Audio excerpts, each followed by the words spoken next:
crazy right now. But I just realized while editing this video that I never came in and did the intro for you guys and tell you guys what I was doing. So, what's up, Bookish? So, welcome back to the channel. And today's video, we're gonna be mood reading for the week, and I've been in the mood to like read Enchantra and beg, borrow, or steal for a while now. Since they came out, I've been ready to read them, but I just haven't gotten around to reading it. So, in this video, that's exactly what we're going to be doing. And yeah, now we're going to start this video off reading Enchantra because why not? I actually enjoyed Phantasma so much that I really wanted to get Genevieve's point of view after reading it, and it is so good, y'all. It is so good. This book was so good because, like I said, this is editing Kiana speaking, but it was so good, y'all. Basically, she was trying to find out a family that was like her family. Because as you know, in the first book, her family are necromancers. And that's not a spoiler. It is on the back of the book, and you kind of jump right into it when you open the book. But yeah, her family were necromancers, and Genevieve always felt like unloved. Like she was like the out. I can't even say the outside child because she just felt unloved. Basically, like she didn't get as much attention as her sister got from her mom because her sister was training to be the up and coming necromancer if her mother passed away. So she felt like she didn't get too much attention, the attention that she felt like she needed as a girl coming up. So she basically found this picture in her mom's drawer of one of her mom's old friends, and he had on the same necklace as her mom has. It's like a family heirloom that is passed down through each generation, and this man had the same necklace on, so she figured like, oh well, he had the same necklace my family got, so maybe he's a necromancer as well, and maybe he'll understand how I feel and kind of further explain more things about my mom that I didn't know. So she ends up going to Enchantra to get information, and it wasn't like, it turned out to be so much more than she was expecting because she ran into the Silvers and she realized right away that, well, I'm not even gonna say right away, she realized head on that it wasn't what she thought it was. It was so much different than what it was than she thought, basically. And the like, oh my god, like the Silver family, like they are unhinged, but I absolutely love each and every one of them. Like they're so unhinged to the point where like you just can't help but to love them. Like just getting to understand. I can't even say like you can go into depth as to what's the personality behind each character is, but you kind of understand like what's going on, how, like I don't know, like it's just so much I want to understand so deeply that I want to. We gonna get a third book. First of all, we're getting a third book in this book, and I don't know what. I can't even tell you what it's gonna be about or who it's gonna be about because like I don't know. Maybe I just didn't pick up on what she was putting down there, but maybe I don't. Well, you know what? I can't even say that. I feel like it's going to be about, what do I call him? Because in one book he was called one thing, and then the next book, in this book, he was called something else because it was made. It was basically like once once everything happened in Phantasma, like people forgot his real name, so they basically started calling him something else, and I don't I don't know, y'all. I feel like I don't want to go into deep in detail about him, but I feel like the third book may be about him and his father and what his father said to one of the guys, the Silver brothers, to like return this message to his son. I feel like it may be about that and how that all transpired and how everything kind of ties together. Maybe like the devils of hell, basically. But y'all, this series is so freaking good. Like if you haven't read Phantasma, I say read it. And if you have read Phantasma and you haven't read Enchantra yet, please read it because it's so good. It's spicy, spicy, spicy, spicy. Like, I absolutely, if I had to put it in order, I'd say Enchantra was my favorite. Like the second book and then the first one, if we're going from best. So, yeah, I enjoy myself. So I'm gonna go ahead and stop rambling and let you guys get into me basically reading this book, because I don't think I came in and checked in with me reading this book not once until, like, I want to say like I was 50% through, and then I think that was it. Yeah, I was 50% through and that was it. And then yeah, we're gonna dive into the next book in this video. Yeah, I'm gonna start rambling. I'm gonna wrap this book up and then we're reading. We're gonna start our next book of reading books I've been putting off, and we're reading Love Radio. We're finally reading Love Radio. Finally reading Love Radio. So get excited because I'm excited. And I'll see you guys at the end of this video.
I'm not gonna lie, in the beginning of this book, Genevieve got on my nerves because for some reason she act like she couldn't.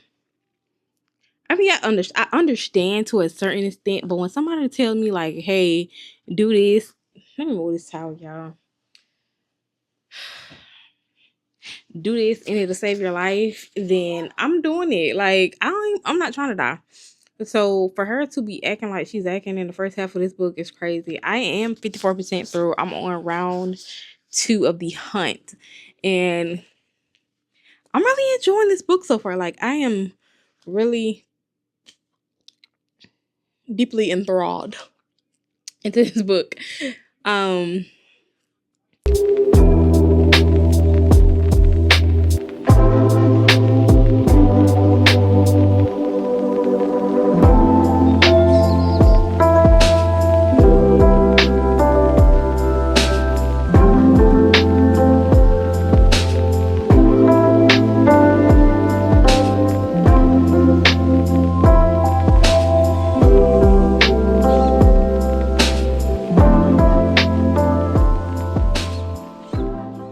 all right, guys, so I finished Enchantra. I am so excited for book 3, y'all. First of all, I am absolutely obsessed with the series. This one is about Genevieve, who is the sister of Ophelia in the first book. And it's basically, she's trying to find out information what's going on with her family. She's trying to find people who's just like her sister and her mom, who have the same abilities, and she ends up writing a letter to this guy that her mom used to be friends with, because she's seen a picture of him with the same exact necklace that Ophelia and her mom's wear. So she ends up going to Enchantra to find, I think his name was Baratin Silver, and she ends up walking in on something totally different from what she expected. Like, they, like, the ugh, I just don't even know what to say, y'all. This book was so close to a 5 star for me that is crazy. And I really want to reread it. And the only reason why it wasn't a 5 star because I feel like I was in a book slump. Like I was in a minor book slump and it took me forever to get through this book. And I just couldn't focus. Like when I'm in it, I'm in it. I'm like, yo, this book is so good when I'm in it. But when I pause to go to sleep, I wake up. It takes me forever to start back reading because like I said, I feel like I was in a book slump. Now, that would have been a first 5 star read if I wasn't in a book club. But now that I've read that and it is so good, we're gonna dive into the next book, and which is Beg, Borrow, or Steal by Sarah Adam. I want to go ahead and get this off of my TBR, but y'all, I know I told y'all I was gonna read Love Radio in this video, but I decided to move that to its own radio. But it's getting read. As soon as I finish this one, we're jumping straight into Love Radio, and we're going to pick up the video with that book. And I don't know which else book I want to read in that book because I don't know. I do know. I do know. So yeah, I have choices. I have options because it just popped in my brain cells of what I've been. So yeah, I know what book's going to be read in that video, but we're gonna go ahead and dive into this one and see if it's as good as Practice Makes Perfect because I absolutely love Practice Makes Perfect. So, yeah.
All right, y'all. So I'm on page 95 in Big Borrow or Steal, and I'm really enjoying reading about Emily and Jack. Like they're like high school, well, not even high school, like college rivals, and it's like they try to one up each other on everything they're doing, and you can tell that Jack secretly had a crush on. Well, you can tell, anyways, but he has a secret crush on Emily, but he got used to finally like speaking up for himself. Like I don't know, like finally saying something back instead of trying to placate people all the time.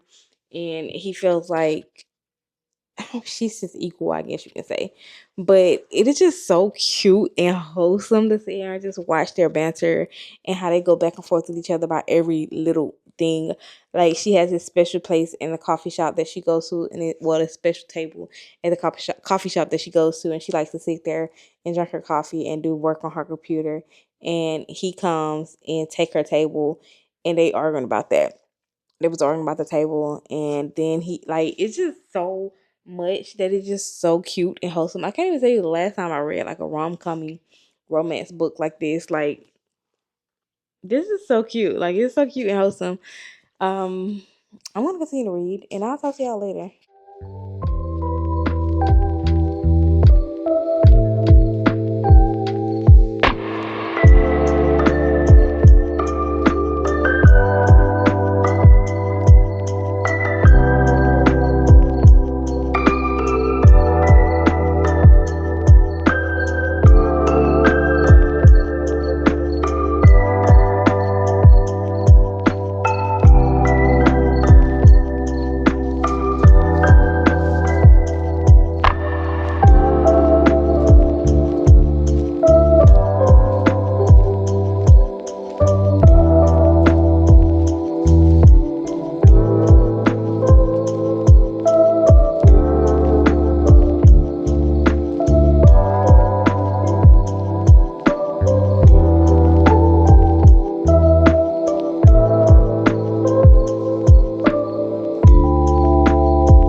Hey y'all, so I'm like 79% through Beg, Borrow, or Steal.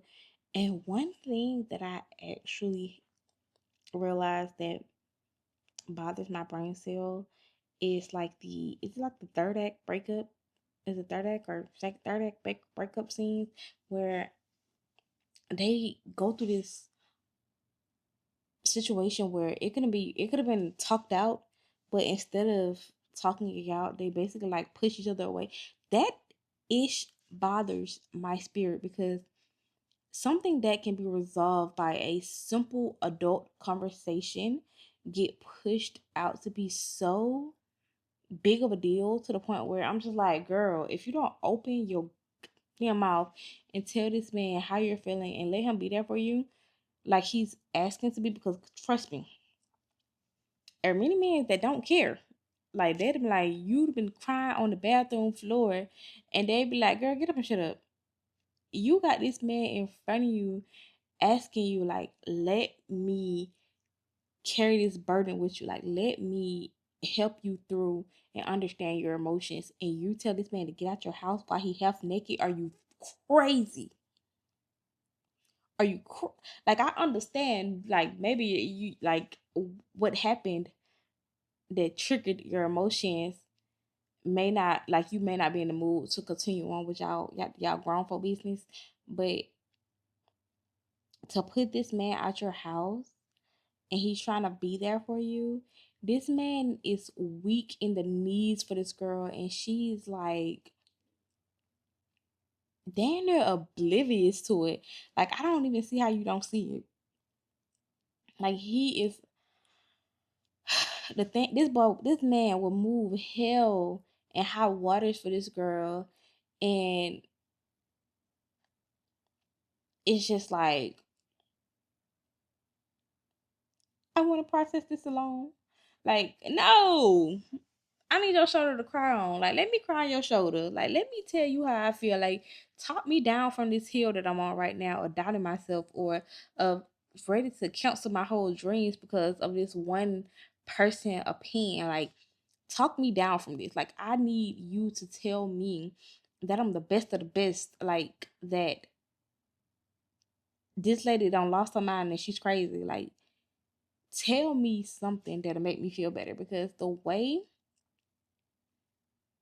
it's just and then for him to be like, it's my fault, the next scene be like, it was my fault because I was being a you was not being a dick. Like, you was like trying to be there, you was trying to get her to let you be there, and I understand she was like, no, go away, but like, when you see somebody hurting, is your first answer like, would you automatically be like, let me get out of here and leave this person alone and let them be in pain alone? Or would you be like, let me assert, like, try to get them to let me be here for them to help carry this burden with them and let me comfort them? Because if you're gonna leave me while I'm crying, please don't come back. Please don't come back. Like, please, because I can't, like, I don't know. That's just like for him to feel like he did something wrong. And then after getting his backstory on how his dad treated him and his mom, like he need therapy. Let's just go there. Like he needs therapy to handle his own situation with how he felt with his father and how his father made him feel growing up. And his mama need to leave that man. She needs to leave that man because when you stay with a man that makes you that tears you down and breaks you and make you feel lower and lower and make you feel like you gotta dim your light for them and you have kids with this man, just imagine how you feel and then times it because your child is going to feel your emotions, he's going to feel his emotions, and he's going to be like, well, I have to adjust myself to fit in this little keyhole where I'm just like there for my mom. Like he's not the adult, he's not supposed to coddle you, like you supposed to coddle him. Like it's just, yeah, I'm getting too deep because reading this book, I have been deeply, deeply into it. Like when I start reading it, I can't put it down because I'm trying to understand like what is really going on.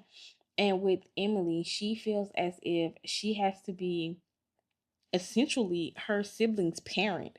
Like, girl, you're allowed to feel, like you're allowed to cry, like you're allowed to have your own bad days and show emotions. You don't have to always suppress how you feel to make them feel better. Like that was crazy to me too because like although you found out what happened to their mom and dad and when in Rome, you see how it affect her brother and how you can see how Annie is kind of like she is more of a I'm gonna just shut down, pull back type person, where you have Emily who is the I'm gonna just suppress my feelings to make sure every one of my siblings are okay before I lock in with myself.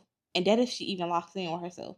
And then you have Madison who is a emotional person. She's gonna cry. If she wanna cry, she's gonna cry. She gotta get it out, she's gonna get it out. And she's gonna express how she feel and she's gonna let you know how she feel. But I need Emily to understand that it is okay. It is honest to God okay to feel your feelings. Like it's okay. And if somebody's telling you otherwise, you don't need to be around them people. Be around people who cares about how you feel, who cares about your emotions, and you just as much as you care about this. Like someone who's gonna comfort you and not make you feel like you crying is an issue. But yeah, I'm finna stop rambling, and we're gonna go ahead and finish this book off. 'Cause I think we're like 79% through it, and I am at work as you can see. But yeah, I'll talk to you guys either if I have something else to say or when I'm wrapping up this video. But I'm glad that Jax finally realized that he can't keep fighting for somebody that's not willing to fight for themselves. And what I mean by this is his mother, his mom, she sees how his dad treats her and how he treats Jax and how he just is such a huge narcissist to the point where it's no win-win situation when it comes to him. Basically, he just the type of person that wanted his way or no way, and he feels like they can't succeed without him, and that is so crazy to me. And Jax mentioned to her after him telling his mom like, hey, like you can leave too, like you can come stay with me, all you have to do is just pack your stuff right now and come with me. And her exact response to him was, I can't leave him right now, he needs me, and maybe after tonight, after you spoke your piece, he'll finally get help. And my thing is like, after all this year, what was that? What is that saying that you can't teach old dogs new tricks? Yeah, you can't teach old dog new tricks. Like this man is the way he is, and he gonna stay that way because that's all he knows, and he knows that's all y'all have allowed him to be, and y'all all tolerated his behavior for so long, and y'all basically enabled him to the point where he feel like I ain't gotta change because she ain't going nowhere. And Jack finally mentioned something that he's been keeping a secret to him, and it really set him off, because to find out that not only do your son not need you to succeed. Guys, so I finally finished reading Bed, Borrow, or Steal. I give this book a 4 stars. I really, is it a 4-star though? 3.75. Let's go with 3.75. I really enjoyed reading about Emily and Jax and basically their backstory and getting to know them, as well as still seeing some of the characters from the old book, the other books, When in Rome, Practice Make Perfect, like the end scene with, what's that girl name is? Will. Annie and Will. I really was glad that happened because it was so cute, so sweet, and yeah. But one thing for sure, I despise Jack's father, because for you to think you was gonna one up and take credit for something that you had nothing to do with was diabolical. Like, that just shows that throughout this whole book, when Jack was saying like my father is a narcissist, like that one moment showed your true narcissistic ways, because it's no way you thought, let me take credit for my son's work, but I had nothing to do with it. I didn't know anything about it until he blew up on me, and then he ended up telling me as a last like hurrah moment, and I go and spin it to make it seem like I had something to do with it when I didn't. That was crazy. And I really hate that he did that to Jack, because Jack wasn't ready. Well, he said he was going to tell people, but he wasn't ready at that moment. And for you to take his option away to do it his way and how he wanted to do it, now he got to embarrass you publicly. Now he has to let these people know, like, yeah, no, he's a liar. But yeah, I'm gonna go ahead and end today's video right here. I hope you guys enjoyed today's video. If you did, give it a thumbs up. Make sure you like, comment, and subscribe. And I'll see you guys in my next video. Peace.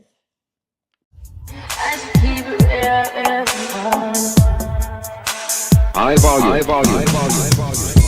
Am I really that much?